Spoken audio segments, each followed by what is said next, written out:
कांग्रेस पर, क्योंकि कांग्रेस में भी कलह देखने को मिल रहा है। 7 वरिष्ठ नेताओं को 6 साल के लिए पार्टी ने बाहर निकाल दिया है। तो क्या लग रहा है सर, ये संगठन को और मजबूत तो नहीं ही करेगा? क्योंकि जिस तरह से चुनाव के बाद भी वो कलह सामने आ रहा है, लगातार चुनाव के दौरान, चुनाव प्रचार के दौरान भी कैंपस में जिस तरह से विरोध प्रदर्शन हो रहा था, और उसके अलावा हमने देखा कि आनंद माधव कैमरे के सामने आए और उन्होंने कहा कि कांग्रेस जो विधायक हैं, मतलब हम हमारे ही संवाददाता सुजीत कुमार हैं, उनसे बातचीत के दौरान उन्होंने कहा कि बहुत सारे कांग्रेस विधायक ऐसे हैं जो बीजेपी के संपर्क में हैं। तो क्या आपको लग रहा है किस तरह से कांग्रेस में चीजें चल रही हैं अभी?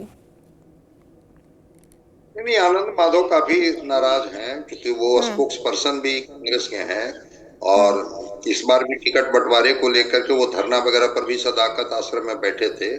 तो नाराजगी तो है। नाराजगी इस बात को लेकर की है कि कैसे लोगों को टिकट बांटा गया जो लोग कभी कांग्रेस में थे ही नहीं, और ये पूरा ठिकाना जो है वो प्रदेश अध्यक्ष जो राजेश राम है उन पर फोड़ा जा रहा है और कहा जा रहा है कि ये अल्लाह बरू, पप्पू यादव, ये लोग मिल करके टिकट का जो है वो बंटाधार किए हैं और यही कारण रहा। और अखिलेश सिंह भी लगातार ये कई इंटरव्यूज में मैंने देखा कि अखिलेश सिंह डायरेक्टली ये बात बोल रहे हैं कि जब टिकट का बंटवारा था तब उस वक्त कृष्णा लवरू ही सामने थे, तो ऑब्वियसली उन्हीं को दोषी माना जाएगा, उन्हीं पर आरोप लगेंगे, उन्हीं पर चीजें जो भी भड़केंगे लोग उन्हीं पर भड़केंगे। नहीं, उन्होंने ठीक कहा कि भाई जब ताली कप्तान को मिलेगी तो गाली भी कप्तान को ही मिलेगी।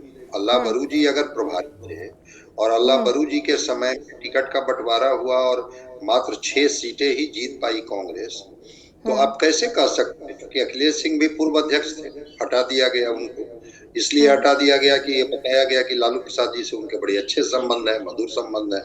भाई ठीक है, कटु संबंध वाले व्यक्ति को ही लाया गया, कांग्रेस में जिम्मेवारी दी गई, लेकिन कहाँ कांग्रेस परफॉर्म कर पाई? कांग्रेस तो परफॉर्म नहीं कर पाई। तो अखिलेश जी भी वही सवाल बार बार उठा रहे हैं कि जब कोई रायशुमारी नहीं हुई, जब पूछा नहीं गया, टिकट के बंटवारे में भी मनमानी की गई। और एक चीज वो बराबर कहते हैं कि फाइट तो मैंने सुना है, फ्रेंडली फाइट क्या होती है? भाई जब 10-12 सीटों पर आप फ्रेंडली फाइट कर रहे थे उस समय ये सवाल तो हमसे पूछा जाना चाहिए था। अब आपको मैं बता रहा हूँ, बछवाड़ा की सीट, प्रियंका गांधी की पहली सभा वहां होती है बेगूसराय में, और बछवाड़ा में सीपीआई का भी कैंडिडेट है, कांग्रेस का भी कैंडिडेट है। जब एक गठबंधन में चुनाव लड़ रही है पार्टी और प्रियंका गांधी चुनाव प्रचार करने गई, तो भाई सवाल तो पूछा जाएगा कि क्या कांग्रेस के पक्ष में आप आई हैं और सीपीआई के विरोध में आई हैं? दोनों लोग चुनाव हार जाते हैं।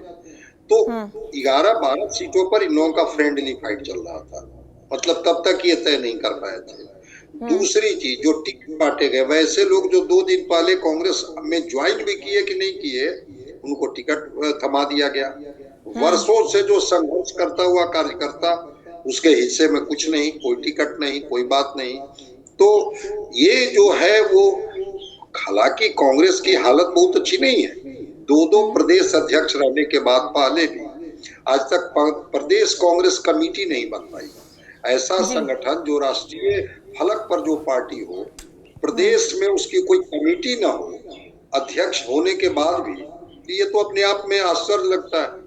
लड़ाई अब सतह पर आ गई है। शकील अहमद जो है वरिष्ठ नेता थे, मंत्री भी केंद्र में रहे हैं, इस्तीफा कर दिया।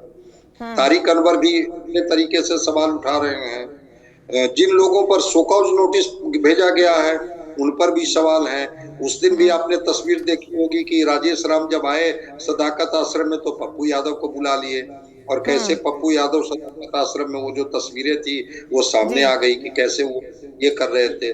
तो नाराजगी तो पप्पू यादव ही की है।